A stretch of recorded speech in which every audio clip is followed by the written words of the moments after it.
Over the past year, the Cardano Foundation has worked closely with Switzerland for UNHCR. It has been a really important partnership, launching a charity stake pool at last year's summit. You will remember the incredible hype, energy, and enthusiasm behind that launch. Let's hear what has transpired and exactly what's next. So, the head of communications and innovation for Switzerland for UNHCR is here to join us. We are lucky to have him flying in to speak to us. Please give a huge Cardano Foundation welcome to Alvaro Cosi.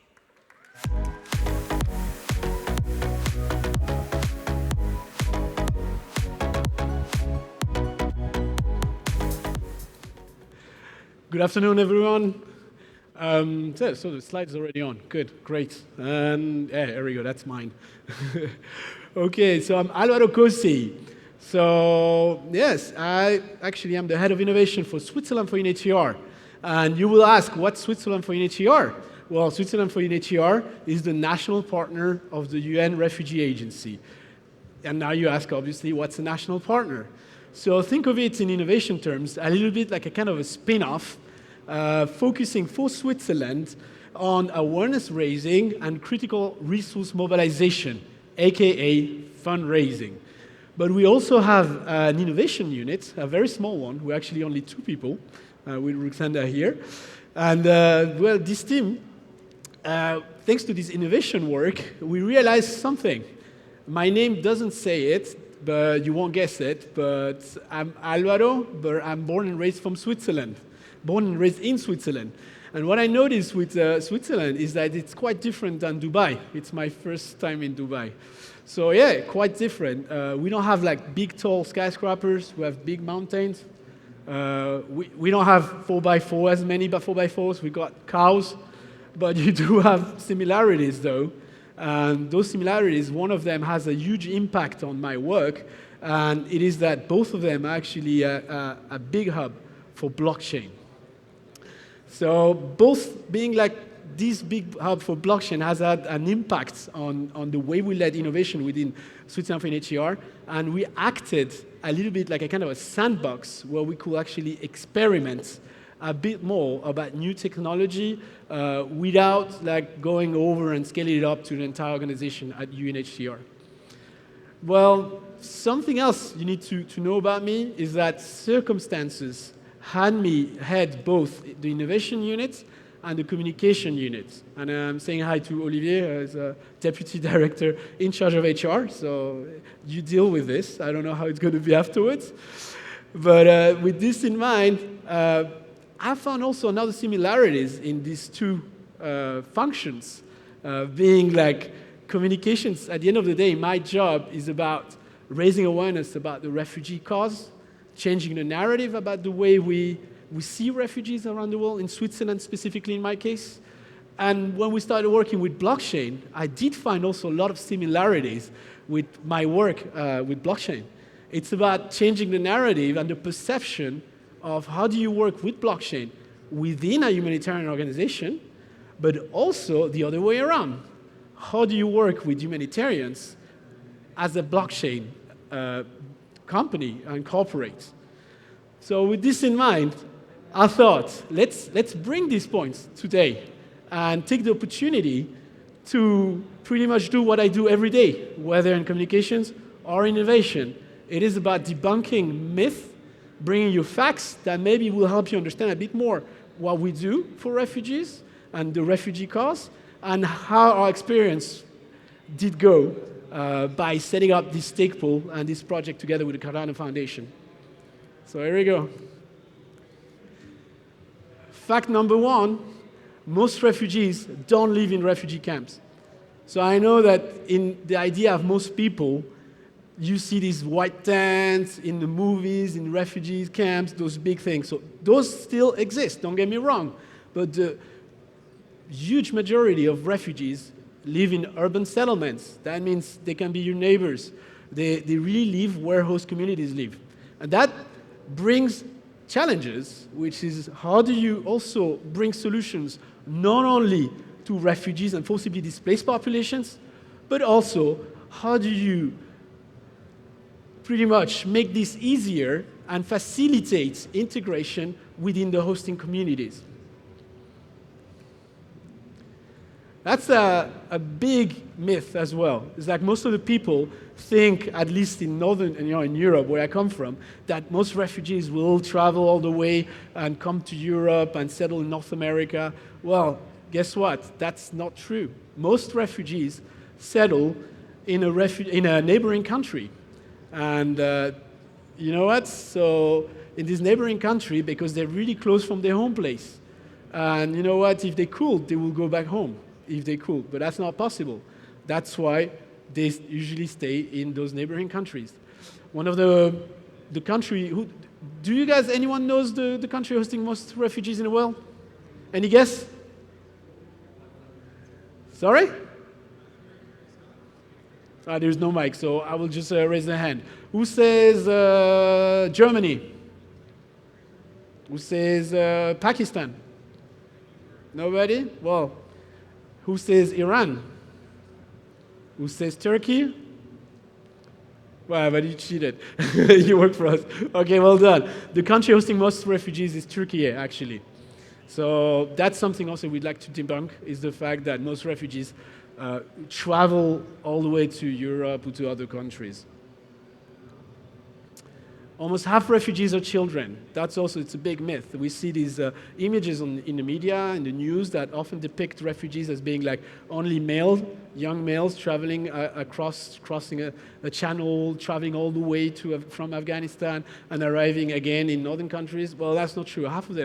Almost half of them are children, and another quarter are women. Another fact, millions are displaced within their own country. So that's a little legal definition here. It's refugees is someone who's forcibly displaced and crossing a border.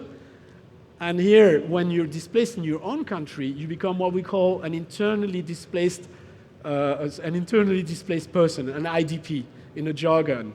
And guess what? For every refugee, you have 2 internally displaced people, more or less. It's around this. I'm not going to give you the exact figure, or else it's going to be ruining my next slide, which is global forced displacement is at a record high. So now I'm going to try again, questioning the audience. How many people are forcibly displaced today, nowadays? And we just got the latest numbers. Who says 30 million? 50 million? 70 million? 100 million? Well, you know what? It's more than that. It's 114 million people forcibly displaced across the world. So it's more or less, and I've checked it, it's the entire population of Egypt and more or less Philippines, a bit less than the Philippines. So imagine this entire country forcibly displaced. Now, that was for refugees. What about our own myths and facts about how it is to work with the Cardano Foundation, being a humanitarian? So the first one is an easy one. We had no idea, and I'm not ashamed to say it. Our first meeting when we met last year at the Cardano Summit in Lausanne, everything was like shiny, amazing. We were like, what are we doing here? I was asking my colleagues, like, okay, I don't understand half of the things. And it's normal. I mean, it's a quite new technology. Blockchain is quite a new technology, and everyone needs to learn. And the only safe thing to say is that focus on education and training. Everyone can actually do it. Just as a matter of fact, one of the things we were working on, our only experience with blockchain back then was, in the middle of that buzz around NFTs, was, hey guys, let's do an NFTs, like drop it. People will buy it for millions and we'll fund all the operations thanks to that. Guess what? It didn't work. It made a little bit of noise because we were the first one within UNHCR doing it. So in the MENA area, because we tried to do it a bit differently by having a Syrian refugee based in Geneva, cartoonist actually doing it for us. So nice story, but we kind of missed the audience we wanted to talk to. We talk to our regular audience that we usually speak to via newspapers, via the media. And that was very interesting for us. We had no idea there is this community, that there is this new audience that we had no idea of. We will never be a tech company. I mean, no matter how hard we try to look cool, like Steve Jobs-like kind of guy presenting, we are humanitarians. And that's why partnering up with the Cardano Foundation was one of the most important things in this project. I mean, you need to partner with the right person, the right company, and in order to succeed in what you're doing. Our focus is not blockchain. I mean, that's funny how I was talking about changing the narrative earlier on, about how perception is so particular with blockchain in the outside world and within the humanitarian world as well. But guess what? People immediately tag me as, he's the NFT guy, he's the blockchain guy. But you know what? I'm not a blockchain fan. I'm a refugee solution fan. So if blockchain can help, I'm totally a blockchain fan. No problem with that. We met an incredible community. So I know now, since Lausanne, I met some of you. I know some of the guys, some of the people that are part of this Cardano community. And it has been a blast. And most surprisingly is discovering how strong and caring this community is, about how collaborative they are as well. It was pretty much, and I didn't believe it myself, it was pretty much saying like, oh, we're trying to do this, and someone actually already did it. Or someone is already helping you out working on it. And that was very impressive. So both from the Cardano Foundation side, with taking the time, not judging us about not knowing anything about blockchain first, but also within the community. We launched a few NFT projects that were fantastic, that we really loved. All of them were like, it was not a question of who can help us out. It was more about, at some point, about, guys, we can't really do all the projects at once. Can we decide first who we go with? Everyone really wanted to step in and help us out. And this has been fantastic. It's been one of the highlights of this collaboration so far. We can't afford not to try. So as I was saying earlier, 114 million people forcibly displaced around the world. This means that, and you probably heard it in the news, in the media, crises are going like this, funding is going like this, and I'm looking at our treasurer, sometimes even like not growing at all. So with this in mind, what this means is the fact that we need to try everything that is possible to find a solution to solve these situations. We can't afford not to look for alternative, and that's what I believe innovation is for. It's finding creative solutions to a challenge that we are all going through, not only as an organization, but as humanity as a whole as well. And last but not least, this is only the beginning. So for our Stakepool project, we focused on the Cardano community, and the results have been brilliant, meaning that we've validated this hypothesis we had that we could do this as a charity Stakepool, that we could actually validate the concept that it works. Now at this stage, we're stepping up and trying to reach the second gear, now that we've validated the concepts, and we're aiming at financial institutions, big digital asset holders, in order to really create a value proposition that they will adopt, and it will become just another offer in the way they can support refugees around the world. This does not mean that we're going to just go away from the Cardano community and individuals who've been fundamental in building this project. Not at all. We will continue to format a solution in a way that we engage with the community and it makes our solution make sense above everything. Another direction that we're also taking is that, as you know, we weren't really experts at blockchain or anything like that. I'm still not an expert, by the way. But this has really become, this project, this Stakepool project, really has become a kind of the gateway, a kind of the first step within the Web3 world and the blockchain world. And on the way during our journey, we really saw all the amazing potential applications for humanitarians using blockchain. And this is really what we will try to do in the future, is how do we connect all those solutions together? Obviously, some of you have heard of ID. Registration of displaced person is a very important aspect of our work, but we also have like cash transfer is very important. And other applications, many other applications that could be very useful in allowing us to be more efficient in our work and our mandates. So this is just the beginning.